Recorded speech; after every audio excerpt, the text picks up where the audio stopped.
Howdy, y'all. Hey, I wanted to address this issue of Black MGTOW. But before that, I wanted to give you an update on some other stuff. Now, look, I'm still working on my paper video. Don't worry, I haven't lost track of that. That's an actual thought that will please Stardust, Tildeer, and Skeptor. How shall I say? I'm still working on a Veronica Clark video. So be warned about that, Miss Clark. Right? So I will preface this whole thing by saying, like many black people I've known say, the black community is the canary in the coal mine. Right? The canary in the coal mine. I won't go into that reference. Just look it up. Now, okay, so, and also this is a ramble, so forgive me, but I just had to, I've been listening to this guy. I'm trying to remember this guy. What's his name? Viva Tito Sancho.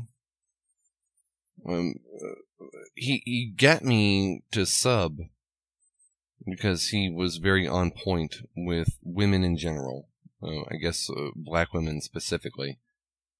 But then he goes on this racial issue. Now, I will say that Barbarossa is probably one of the modern wave or effective wave founders of MGTOW. But I think he accomplished that by taking race out of the equation. Now, to say why I think the black community is the canary in the coal mine and why black men are probably perceive themselves as the original MGTOWs is because they experienced the effects of being deposed first. Like the welfare state, child support, yada yada yada, social security, food stamps, etc. That's not me being racist. I'm from Houston. Trust me, I understand it. Affected the black community the most first. No, true, in America still today, more white people are on government services than black people. Right? And that's just numbers. That's numbers. Won't get into that. Okay. And out west in Texas, it's far more white people on government aid than people of color. But okay, so how this affects MGTOW, though, is that the black community, for at least a decade or two, if not three, experienced the effects of the men being effectively useless to the women. Effectively useless, in a traditional sense.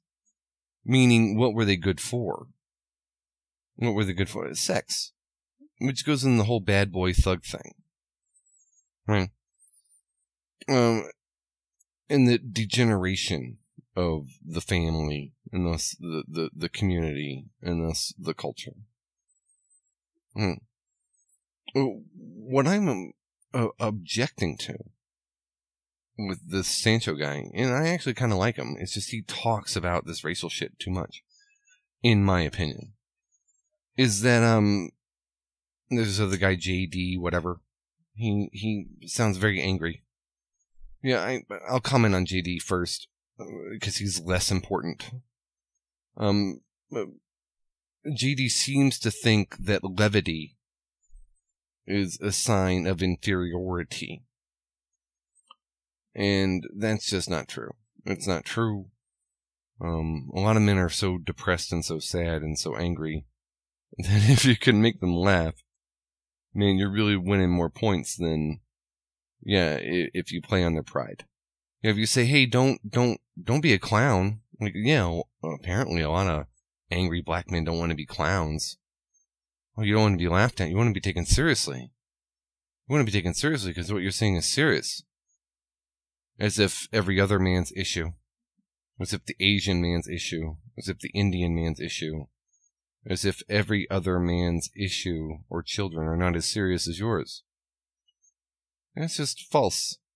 false dichotomy. It's what we learned in atheism.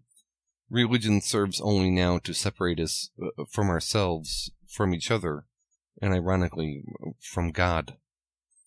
Yeah. Race only serves now to separate men from each other, and so should be abandoned. The idea should be abandoned.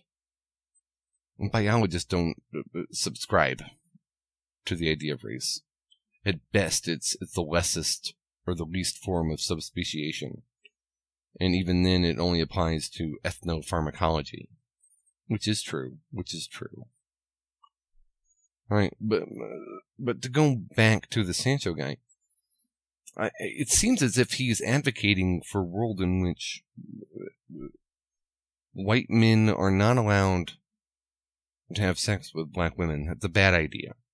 But black men are allowed to have sex with white women. That's a good idea.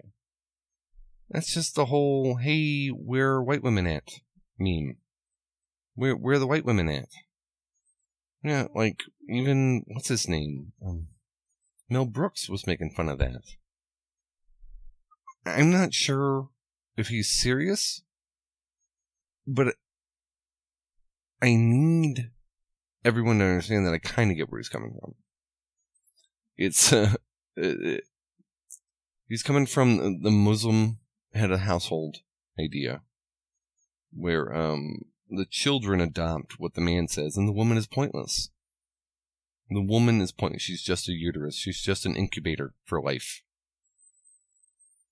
So, now, despite how dismissive that is, not only of white women and of other women, but of black women, right? He's saying that white men are inherently racist. Inherently, which I don't know where he got this from. Oh, and I've actually heard him say that black men are inherently seeking justice. Which, if Peter Tosh was correct, if you're a man, you're an African. Yeah, all men seek justice. All men seek justice. That's the whole point. Read the Game of Thrones, read Aristotle, Plato, the Torah. All men seek justice. Hammurabi's Code. All men seek justice. Period. And just because I want to keep this video short, I just wanted to say that his focus on the fact that there's interracial fucking going on, and that some of it is bad and should be phallic-centric, black phallic-centric, negro phallic-centric, I don't know, is indicative of someone who's got huge issues with his own identity. And I like him. Don't get me wrong, I'm not trying to troll him. I just want people to stop making separations based on not arguments as Stardust wishes. Yeah, make an argument and then say, hey, we should be separated. Make a biological argument that demonstrates that white men and black men are so fundamentally different that women would be better off screwing black men only. Because what you're advocating for is Y chromosome selection. And if you can make an argument for that, I'd be glad to hear it. But my argument against it is Africa. We started out in Africa. Africa still exists with people on it. Look at it now. Look at it then. Okay? And seriously, bro. Stop bringing race into MGTOW. Please. Okay. So you have a nice day. And always remember to go your own way. Yours truly, M.